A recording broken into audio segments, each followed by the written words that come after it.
This is me before reading Pride and Prejudice. Single. And this is me as soon as I finish the last page of Pride and Prejudice.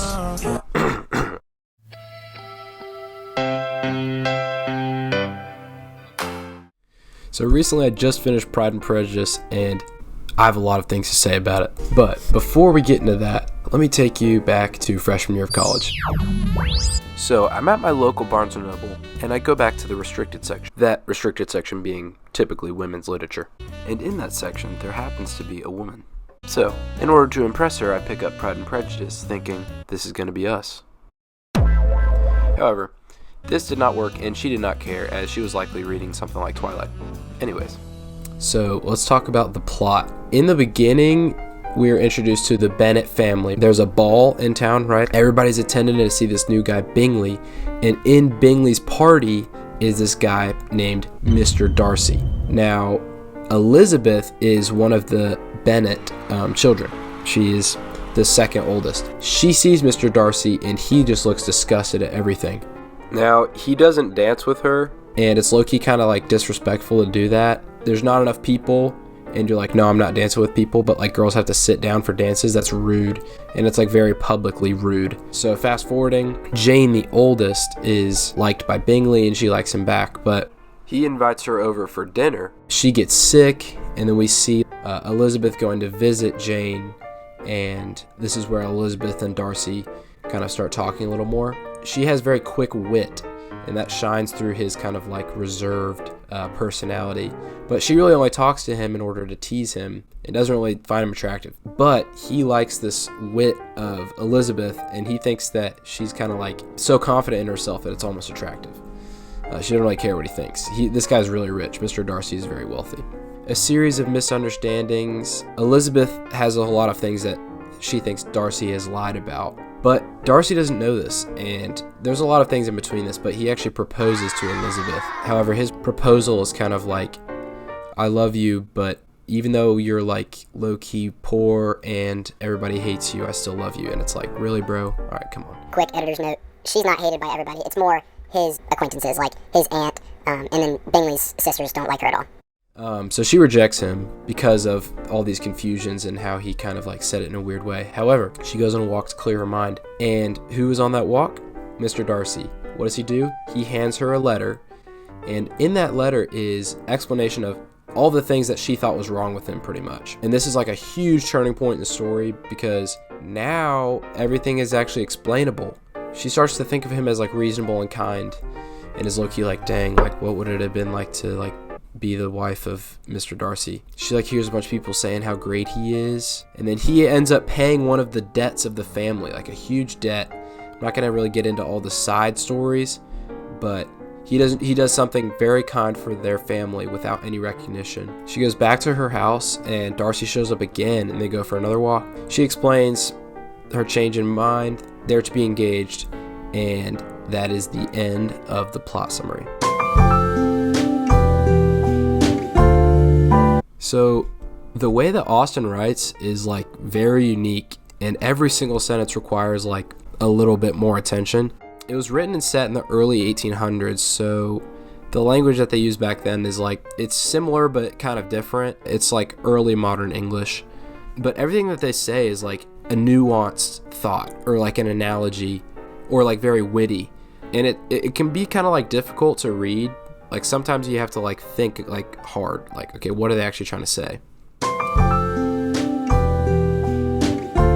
What is misunderstanding? Humongous part of this book. Really, that's the whole thing, is everybody misunderstands each other. There's gossip.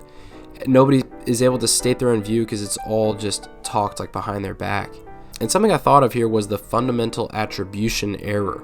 The fundamental attribution error is a mistake that people make when they think that the way another person behaves is a result of their character, not the result of the situation. This is basically all over like Darcy. Darcy just oozes the fundamental attribution error.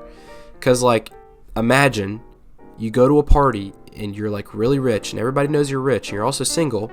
Everyone's trying to introduce you to their daughters to get you to marry them. If you're not like a huge socialite or extrovert, I would like anybody would be awkward and nervous, so he kind of gets a excuse for that one. But That's just one of the many misunderstandings of the story. The idea of attraction is like huge in this book. And as a man myself, people who have less interest in you tend to be a little more attractive than people who are overly obsessed with you. And that kind of is played out here. Yeah, like imagine you get a text and it's like, "Good morning, beautiful," like a week after talking. Like obviously that's not attractive. But Elizabeth is the total opposite, because she really doesn't care for Darcy. She doesn't care for his status or worship his wealth like everybody else does in the story. Like Bingley's sisters, they all do this. And honestly, to me, it makes perfect sense that fall in love with Elizabeth, as not only is she attractive, but she's off limits according to his surroundings. So she's kind of like a forbidden fruit compared to all the other women that are around him, because they just throw themselves at him. Should you read it? Yes. It's not like a thriller, but it does keep you like kind of on your toes. Like everything is kind of teased at. The romance is not very like mushy gushy. There's no like kissing scene.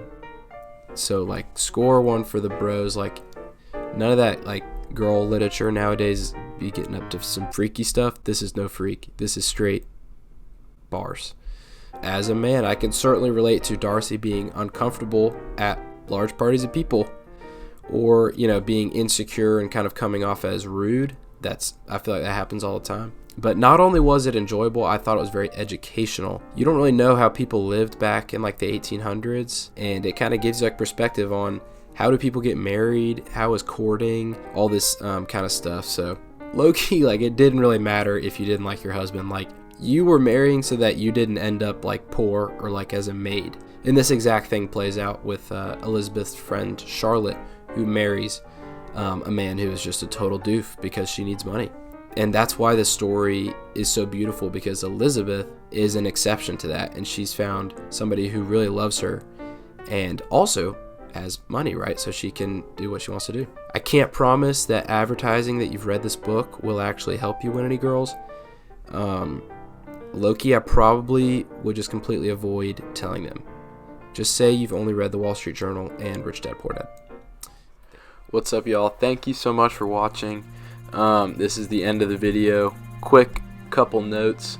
When I was recording this, I was very sick, if it was not obvious, but there seems to be something going around that makes you sick for probably a month. So I'm really only on the back half, probably now 3 weeks after this was recorded. Also, my laptop started sort of giving up at this much footage, and I'm going to need to get some sort of editing alternative because this is just not feasible. Anyways, thank you for watching, and I will see you next time.